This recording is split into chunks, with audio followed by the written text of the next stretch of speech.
사도행전 2장 13절부터 15절까지 말씀입니다. 또 어떤 이들은 조롱하여 이르되 그들이 새 술에 취하였다 하더라. 베드로가 11 사도와 함께 서서 소리를 높여 이르되 유대인들과 예루살렘에 사는 모든 사람들아, 이 일을 너희로 알게 할 것이니 내 말에 귀를 기울이라. 때가 제3시니 너희 생각과 같이 이 사람들이 취한 것이 아니라.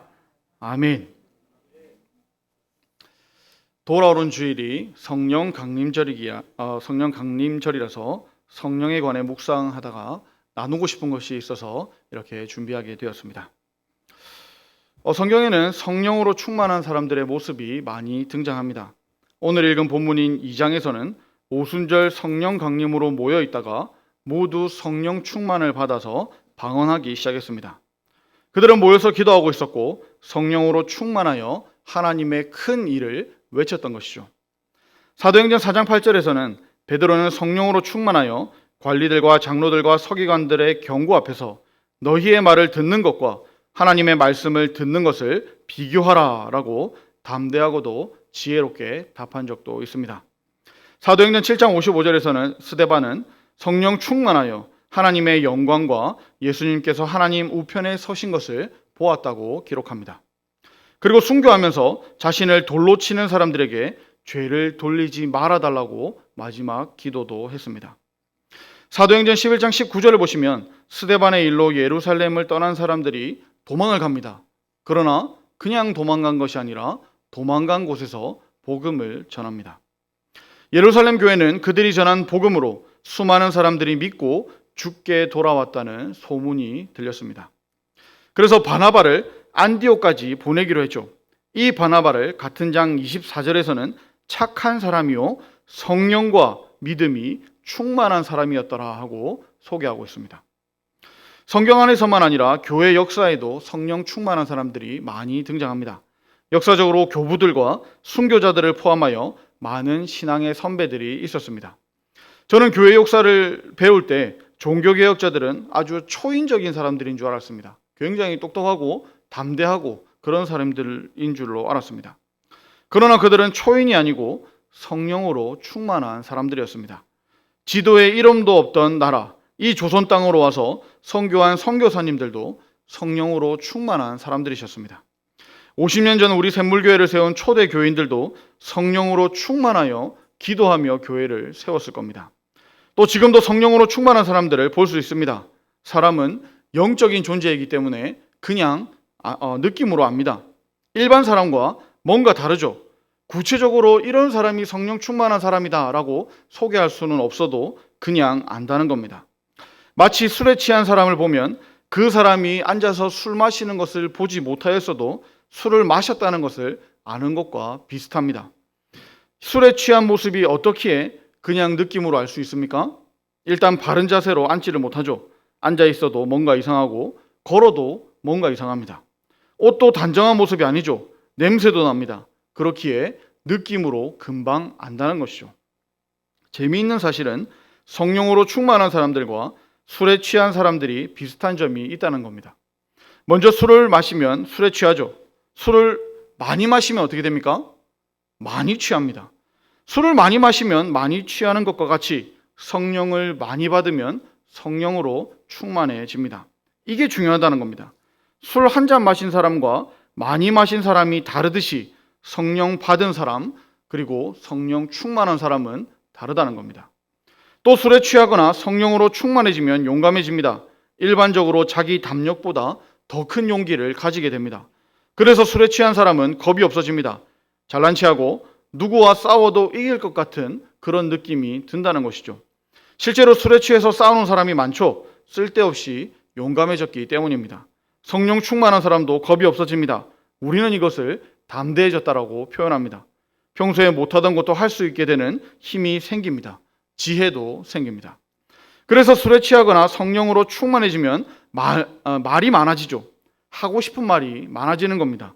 자랑도 하고 평가도 하고 화도 내고 침을 튀기며 목소리를 높여가며 말이 많아집니다. 안 그래도 말이 많은데 그 말들을 반복합니다.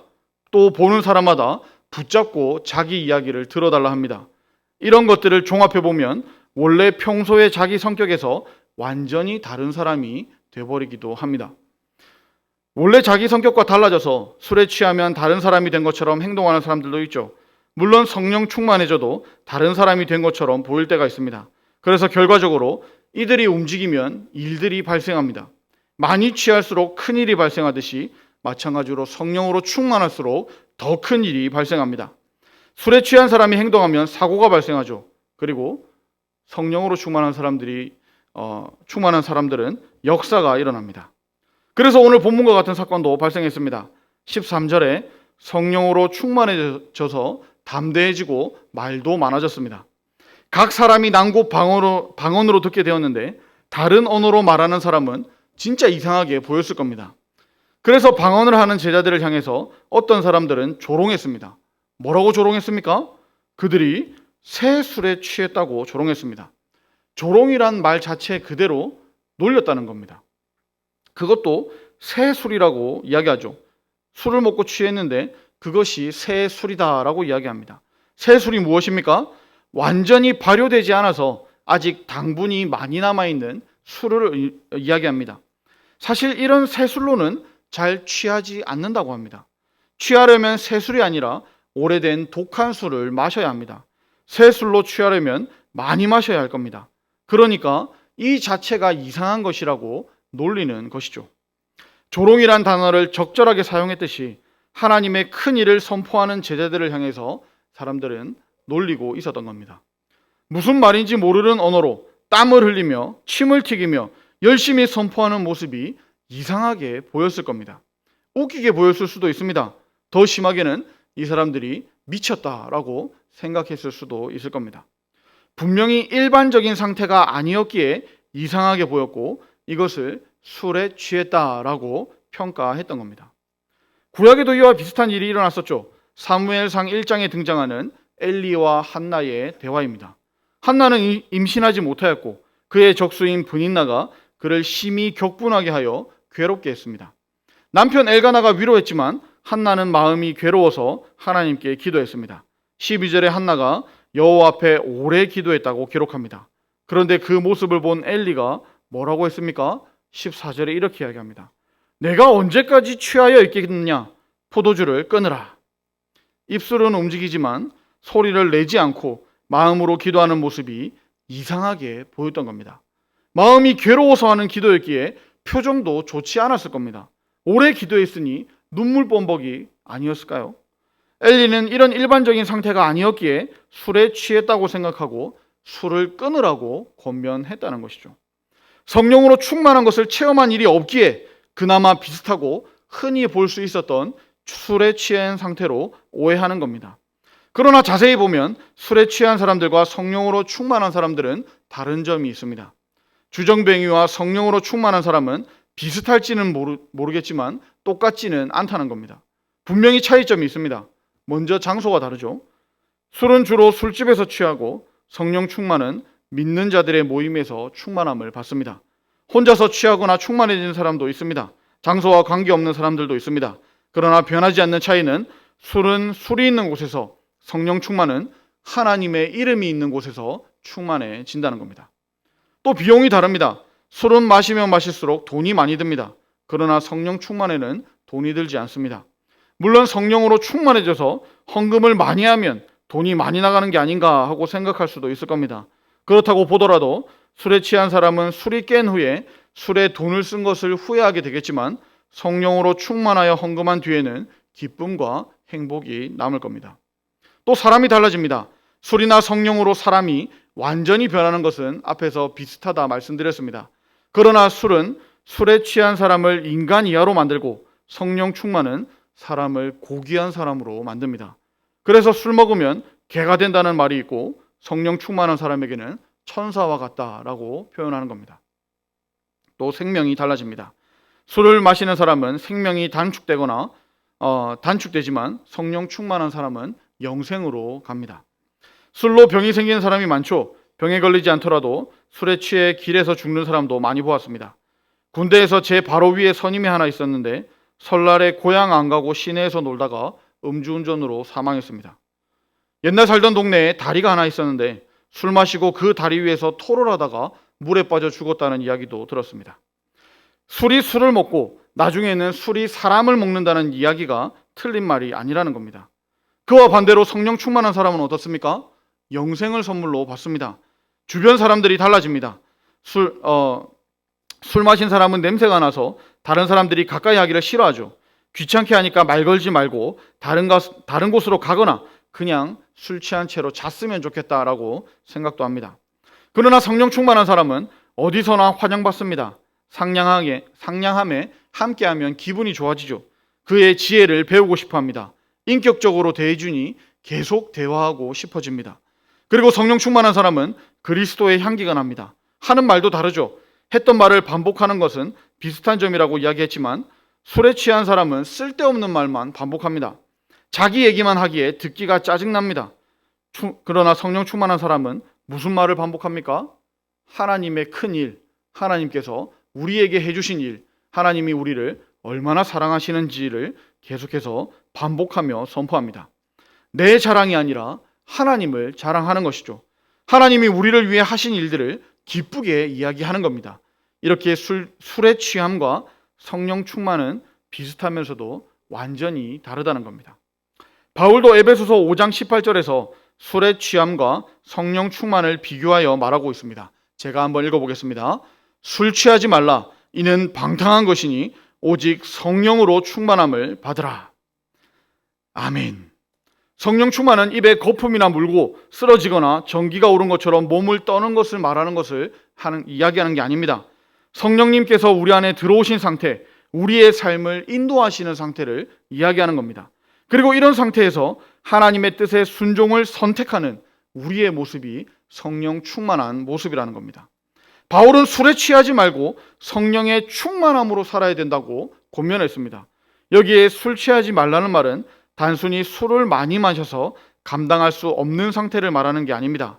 술 때문에 시간 낭비를 하지 말라는 말입니다.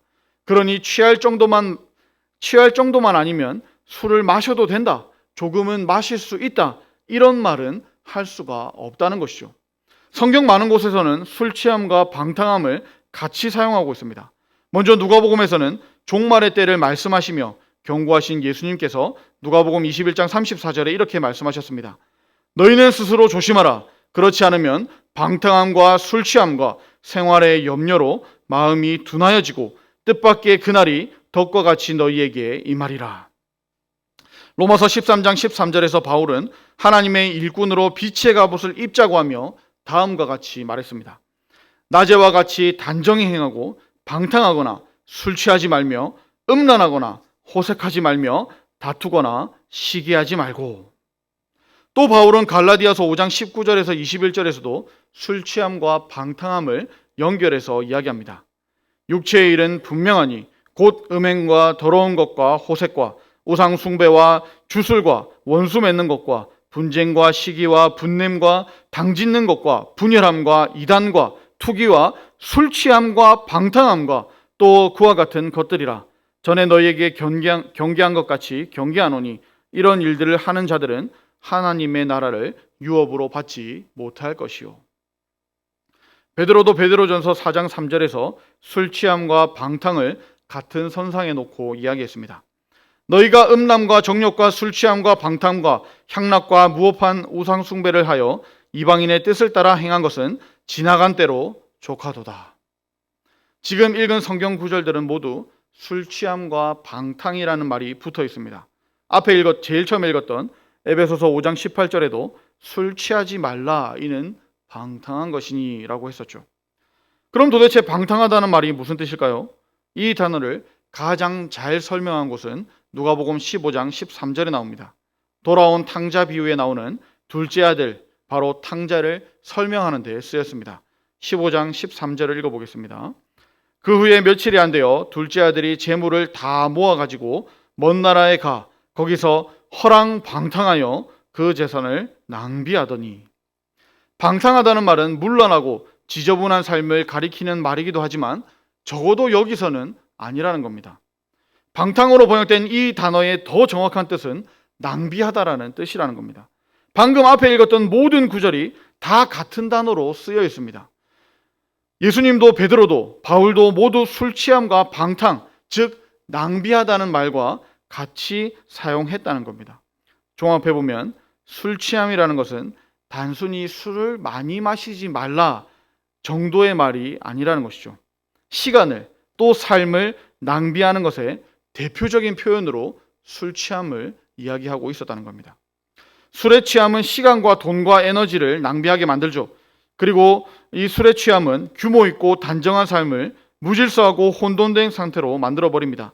다른 것들로도 그렇게 될 수 있겠지만 그런 것들의 대표로 술 취하는 것을 말하고 있다는 것입니다. 그러니 술 취하는 것에 대한 경고를 받을 때 나는 술을 안 마시니까 나는 해당 사항이 없다, 나는 잘하고 있다 라고 말할 수가 없다는 것이죠. 술 마시지 않고도 술에 취한 사람들과 똑같이 시간을 방탕하게 낭비할 수도 있다는 것을 알아야겠습니다. 술은 마시지 않았지만 술을 마신 사람들이 그런 것처럼 시간과 돈과 에너지를 낭비할 수도 있다는 겁니다. 술은 아니지만 다른 어떤 것에 시간과 돈과 에너지를 낭비하고 있다면 성경에서 말하는 술 취한 사람과 조금도 다를 것이 없다는 겁니다.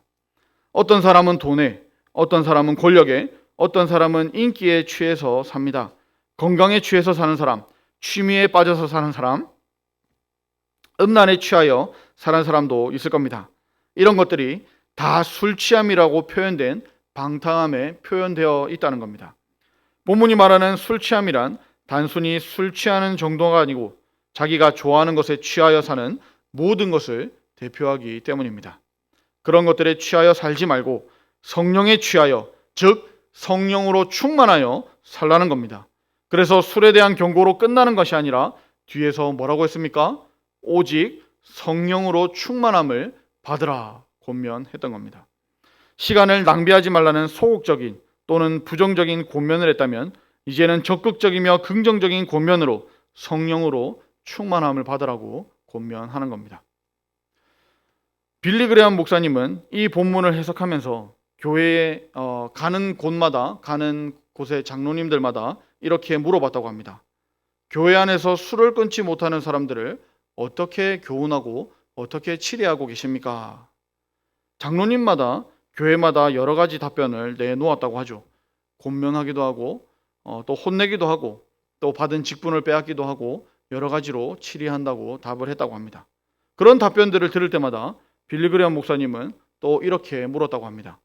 그렇다면 성령으로 충만하지 않는 자들은 어떻게 치리하고 있습니까? 여러분들은 이 질문에 뭐라고 답을 해야 할 것 같습니까? 술 취하지 말라 하는 권면을 못 지킨 사람들을 치리하고 권면했다면 오직 성령으로 충만함을 받으라 하는 권면을 못 지킨 사람들도 치리해야 하지 않을까요? 무엇을 말하고자 하는 겁니까? 교회에 다니면서 신앙생활하면서 술 마시는 것이 문제가 된다면 마찬가지로 성령으로 충만하지 못한 것도 문제가 된다는 겁니다. 찰스 피니 목사님은 이 본문을 해석하며 다음과 같이 말했습니다. 죄인이 회개하지 않는 것이 죄인 것처럼 성도가 성령 충만하지 못한 것도 죄다. 우리는 어떻습니까? 회개하여 죄 없는 사람이 되었다면 성령 충만한 성도가 되어야 하지 않겠습니까? 그럼 성령 충만은 어떻게 받을 수 있을까요? 예수님은 누가복음 11장 13절에서 이렇게 가르쳐 주셨습니다. 너희가 악할지라도 좋은 것을 자식에게 줄 알거든 하물며 너희 하늘 아버지께서 구하는 자에게 성령을 주시지 않겠느냐 하시니라. 자녀가 생선을 달라고 하는데 뱀을 주고 알을 달라고 하는데 정갈을 주는 부모가 어디 있냐는 겁니다. 아무리 악한 사람이라도 자식에게는 좋은 것을 준다는 것이죠. 그리고 구하면 하늘 아버지께서 성령을 주신다고 말씀하셨습니다. 성령 충만을 원하십니까? 그렇다면 구하셔야 합니다. 구하면 주십니다. 구하면 받습니다. 성령으로 충만하면 어떻게 되겠습니까? 힘이 생기고 부자가 되고 원하는 소원을 이루고 하고 싶은 대로 다 할 수 있게 될까요? 글쎄요. 성령으로 충만했던 스데반은 순교했습니다. 오늘 본문에 나왔던 베드로도 성령 충만한 가운데 순교했습니다. 바울도 성령 충만하여 순교했습니다. 아니 그러면 성령 충만하면 순교할까요? 그렇지는 않습니다. 하나님은 우리에게 감당할 시험만 허락하시죠. 아무나 그리고 모두 다 순교자로 부르지는 않으셨습니다. 아니 그렇다면 성령으로 충만하게 되면 우리의 삶이 무엇이 달라질까요? 찬송가 191장 후렴에 이런 가사가 있습니다. 좁은 길을 걸으며 밤낮 기뻐하는 것 주의 영이 함께 함이라. 좁은 길, 우리의 인생길을 말하고 있습니다. 그런데 이 우리의 인생길이 넓은 길이 아닙니다. 탄탄대로가 아니라는 겁니다. 좁은 길이라는 겁니다. 고난의 길, 어려운 길, 어찌 보면 우리와 똑같이 하루하루를 살아가는 그런 모습 그대로를 표현하는 길입니다. 그런데 이 좁은 길을 걸으며 어떻게 한다고 합니까? 밤낮 기뻐한다는 겁니다. 왜 기뻐합니까? 주의 영이 함께하기 때문입니다. 이 기쁨이 저와 여러분에게도 있기를 바랍니다. 힘든 일이 없어지는 게 아닙니다. 힘든 일은 여전히 그대로 있을 수도 있습니다. 그런데 기쁨이 생기는 것이죠. 힘든 일을 바라보는 시선이 힘든 일을 생각하는 내 마음이 바뀐다는 겁니다.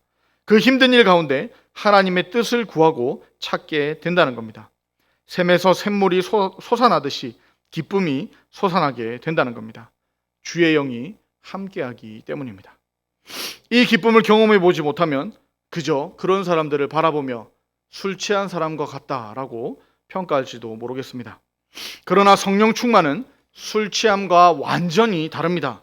경험한 사람만 이것을 이해할 수가 있을 겁니다. 저는 이 시간 오늘 예배에 나온 모두가 성령 충만을 경험하기를 간절히 바랍니다. 오늘 말씀을 정리하겠습니다. 예수님이 달리신 십자가 위에 유대인의 왕이라고 조롱하며 적었던 것을 기억하십니까? 유대인의 왕이라고 말하는 예수님을 놀리기 위해서 십자가 위에 유대인의 왕이라고 적었습니다. 그러나 역설적이게도 그 말은 사실이었습니다. 십자가에는 실제로 유대인의 왕이 달리셨습니다. 오늘 본문에서 사람들은 성령으로 충만한 사람들을 향해서 새 술에 취했다고 놀렸습니다. 마찬가지로 역설적이게도 그 말도 사실입니다. 새 술에 취한, 즉 성령에 충만한 사람들이었습니다. 하나님을 아버지라 부르는 우리 역시 모두 성령으로 충만함을 받아야 합니다.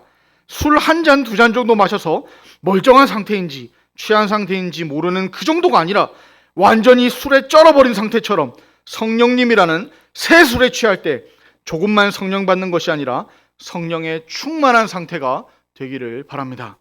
그래야 이 세상을 살아가며 이 세상에 대하여 믿음으로 승리하는 저와 여러분들이 되시기를 축복합니다. 이 말씀을 기억하며 기도합시다. 먼저 기도할 것은 우리의 좁은 길, 고난의 길을 하나님 앞에 내려놓고 성령 충만을 위해서 기도합시다. 나의 상황, 나의 문제, 나의 고민을 역전시킬 가장 확실한 방법은 오직 성령 충만입니다. 모르는 사람이 보면 술에 취해 보일 수도 있지만 우리는 압니다. 성령님의 인도로 기도할 수 있습니다. 또한 나의 좁은 길을 놓고도 기도합시다. 상황을 주신 분도 해결하실 분도 하나님이십니다. 우리의 시선이 바뀌고 생각이 바뀔 때 빠져나갈 길을 알려주사 문제를 해결하게 하옵소서. 기도합시다. 하나님께서 주시는 지혜와 능력으로 하나님이 주신 이 상황을 감당하여 끝내는 이 모든 상황까지도 감사하게 하소서. 기도합시다. 우리 이런 기도 제목들로 주여 한번 부르고 감사 기도하도록 하겠습니다. 주여,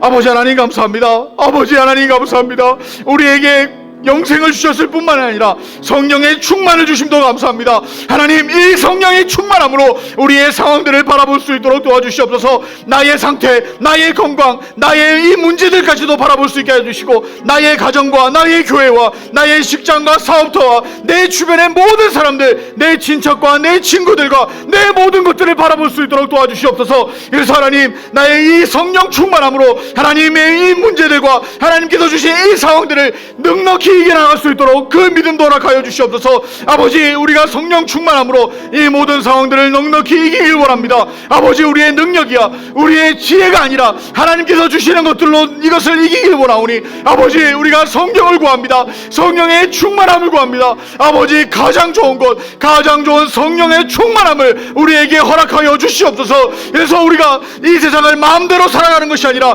영생 얻어서 우리가 또 죄 용서를 받았기에 또 죄를 마음껏 짓고 살아가는 것이 아니라 죄를 십자가에 못 박고 우리의 정욕과 우리의 욕심과 탐욕은 십자가에 다 못 박아버리고 하나님의 원하시는 대로 하나님의 뜻대로 성령 충만한 삶을 살아갈 수 있도록 도와주시옵소서. 그래서 하나님, 우리가 큰 길이 아니라 넓은 길이 아니라 스포츠카를 타고 가는 그 길이 아니라 우리가 가시밭길, 고난의 길, 십자가의 길을 걸어갈지라도 한 걸음 한 걸음 하나님께서 주시는 성령의 충만함으로 하나님과 함께 동행할 수 있도록 도와주시옵소서. 그래서 하나님, 우리가 걸어가는 이 길, 쩔뚝거리며 걸어가는 이 길, 넘어지며 다시 일어나며 걸어가는 이 길을 걸어가면서도 우리가 웃으며 기쁘고 즐겁고 행복하게 걸어가게 하여 주시옵소서. 그래서 다른 사람들은 우리를 바라보며 손가락질하며 조롱하며 놀릴지라도 우리는 십자가를 지고 하나님과 동행하며 성령의 충만함으로 이것을 기쁨으로 감당할 수 있게 하여 주시옵소서. 아버지, 우리의 삶을 통하여 하나님의 이름이 드러나기를 원합니다. 하나님께서 영광 받으시기를 원합니다. 아버지, 우리가 힘든 길을 걸어갈지라도 좁은 길을 걸어갈지라도 하나님의 힘으로 걸어가게 하여 주시옵소서. 우리가 이 길을 다 걸어가면서 걸어가는 순간과 그 도착지에서 하나님께 영광 돌리는 저희의 삶이 되게 하여 주시옵소서. 우리 두 번째로 기도할 것은 교회의 성령 충만을 위해서 기도합시다. 술집에서는 술을 잘 팔아야 좋은 술집이고 교회에는 성령이 충만해야 좋은 교회입니다. 새 술인 성령에 취한 성령으로 충만한 사람들이 많아지는 교회가 되게 하옵소서. 기도합시다. 성령 충만하여 지역사회에 하나님의 사랑을 실천하는 교회가 되도록 기도합시다. 성령 충만하면 밖에 나가서 하나님의 큰 일을 선포합니다. 전도하는 교회를 위해서 기도합시다. 사랑하는 사람을 사랑하는 것은 누구나 할 수 있습니다. 그러니 사랑하지 못하는 사람들, 사랑받지 못하는 사람들, 사랑하기 싫은 사람들까지도 사랑하는, 이웃을 사랑하는 그런 교회가 되게 하옵소서. 기도합시다. 우리 이런 기도 제목들로 교회를 위해서 주여 한번 부르고 기도하도록 하겠습니다. 주여!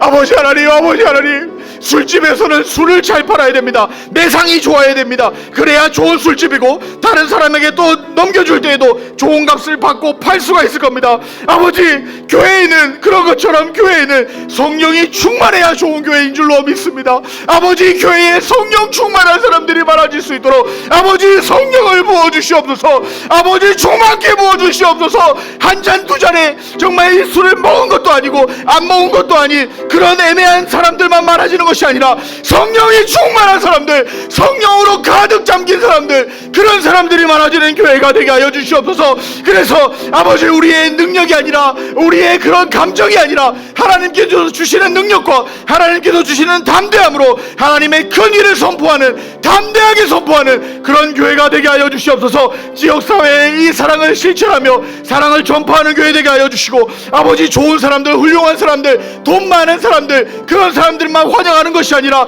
정말 소외받고 정말 가슴 아프고 실패하고 넘어지고 낙심하고 정말 다른 사람들이 사람 취급도 하지 않는 그런 사람들까지라도 우리가 손을 내밀고 사랑하는 교회가 되게 하여 주시옵소서. 그래서 하나님, 정말 교회는 정말 부자들만 모이는 것이 아니라 실패한 사람들도, 넘어진 사람들도, 그 작은 한 생명까지도 천하보다 귀하다는 하나님의 말씀을 믿는 믿음으로 성령 충만하여 그들에게 사랑을 전파하는 저희들이 되게 하여 주시옵소서. 그런 교회가 되게 하여 주시옵소서. 이를 위해 교회가 더욱더 성장하길 원합니다. 믿는 자들이 많아지고 헌금도 많아지고 부자가 되는 교회가 되었으면 좋겠습니다. 그러나 하나님, 통장에 돈이 많은 교회가 아니라 사역이 많은 교회가 되게 하여 주시옵소서. 사역에 큰 힘을 쓰는 교회가 되게 하여 주시옵소서. 아버지, 식사를 나누고 그들을 섬기고 그들에게 초청하며 정말 이 잔치를 벌이는 그런 교회가 되게 하여 주시옵소서. 이런 일들에 힘을 다할 수 있도록 아버지, 우리 교회가 정말 하나님께 복받는 교회가 되길 원합니다.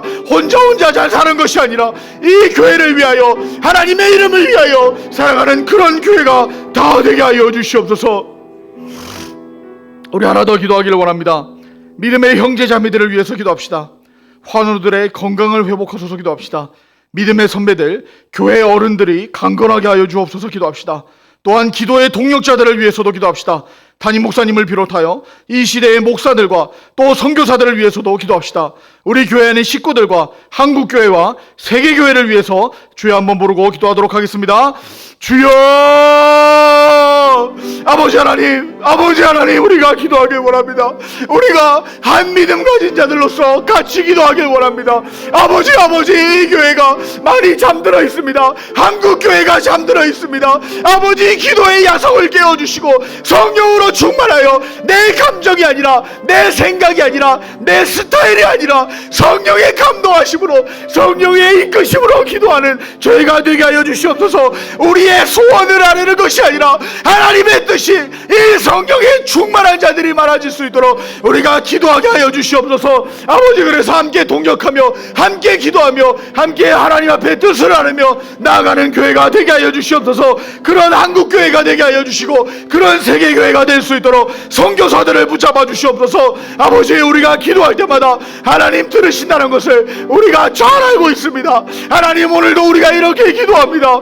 기도할 때마다 하나님 들어주시고 하나님 속히 응답하여 주시옵소서. 아버지의 뜻을 구합니다. 하나님의 뜻을 우리에게 일러주사 우리가 그 뜻을 알게 하여 주시고 아버지 그를 위해서 더욱더 기도하는 저희가 되게 하여 주시옵소서. 아버지 믿음의 사람들 기도의 사람들이 많이 세워지길 원합니다. 함께 기도하며 함께 신앙생활하며 함께 주의 이름으로 섬기며 봉사하길 원합니다. 주여 그런 교회가 되게 하여 주시옵소서. 하나님 우리에게 은혜를 베풀어 주사 오늘도 우리에게 부흥의 날을 다시 한번 맛보게 하여 주시옵소서. 작은 천국을 만들어 갈 수 있도록 주여 우리와 함께 하여 주시옵소서. 우리 계속해서 주보의 기도 제목으로 기도하겠습니다. 새가족의 정착과 사랑의 섬김을 위해서 기도합시다. 유치부와 초등부 친구 초청 주의를 위해서 기도합시다. 또한 오후에는 가정 행복 세미나가 있을 겁니다. 강사님과 또 참석해서 많은 은혜가 있을 수 있도록 우리 예배를 위해서 함께 주여 한번 부르고 기도하도록 하겠습니다. 주여! 아버지 하나님 감사합니다. 우리가 한 마음으로 한 기도 제목으로 기도하게 하시니 감사합니다. 주님 새 가족을 보내주시니 감사합니다. 이들이 잘 정착할 수 있도록 도와주시옵소서. 우리 교회에 정착하는 것도 정말 중요하지만 그 심령들마다 들은 말씀들이 잘 정착하게 하여 주시옵소서. 그 말씀이 그들의 삶을 그들의 생각을 지배하게 하여 주시고 그 말씀 따라서 그들이 주일마다 예배 나오며 기도하며 그들의 인생이 바뀔 수 있도록 도와주시옵소서. 아버지 이를 위하여 우리 먼저 믿은 자들이 먼저 은혜 받은 자들이 먼저 성령에 충만하는 우리들이 사랑의 섬김을 하길 원합니다. 아버지 그들에게 환하게 인사하며 그들을 섬기며 아버지 그들을 위해 봉사하는 저희가 되게 하여 주시옵소서. 아버지 그럴 때마다 하나님께서 영광 받으신다는 사실을 우리가 기억하면서 그들에게 도움의 손길 봉사의 손길을 섬기는 그런 우리 교회가 되게 하여 주시옵소서. 아버지 또한 이번 주일에는 초청주일로 갔습니다. 유치부 다운데이 초등부 베프데이를 주님께서 기억하여 주시고 아버지께서 믿고자 작정하신 그 자들을 아버지 보내주시옵소서. 아버지 어린 시절부터 정말 그들이 복음으로 살기를 원합니다. 복음을 간직하며 살기를 원합니다. 정말 그 양초 비유를 하면서 양초가 많이 남았을 때 더 환하게 더 길게 빛을 비출 수 있다는 그 말씀과 같이 하나님 이 젊은 아이들이 이 어린 아이들이 하나님께로 나와서 복음을 받고 그들의 인생이 바뀔 수 있도록 도와주시옵소서. 이 다운데이와 베프데이를 주님께서 선하게 사용하여 주셔서 아버지 이날을 통하여 구원의 역사가 일어날 수 있도록 우리 유치부와 초등부를 사용하여 주시옵소서. 또한 가정행복 세미나를 위해서 기도합니다. 준비하고 계실 강사님을 주님께서 강건하게 하여 주시고 어려운 일 당하지 않게 하여 주시고 가장 최고의 컨디션으로 교회에 와서 말씀으로 또한 간증으로 또한 여러가지 강의로 우리를 섬길 수 있도록 주님 도와주시옵소서. 이를 위해 우리가 기도하며 나아가오니 아버지 가장 선한 것을 우리에게 주시옵소서. 주님 오늘도 기독해 하시니 감사합니다. 아버지 우리가 하나님 앞에 기도하는 이 시간이 정말 귀한 시간임을 우리가 기억하게 하여 주시고 하나님께서 우리를 부르시고 찾으신다는 사실을 늘 기억하며 하나님 우리가 때마다 시마다 우리가 모이기를 힘쓰며 함께 기도하는 저희가 되게 하여 주시옵소서. 그런 믿음의 공동체가 될 수 있도록 주여 우리를 인도하여 주시옵소서.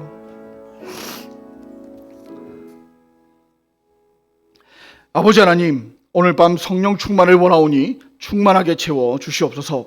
성령으로 충만한 가운데 기도하게 하시고 우리의 기도를 들어주시옵소서.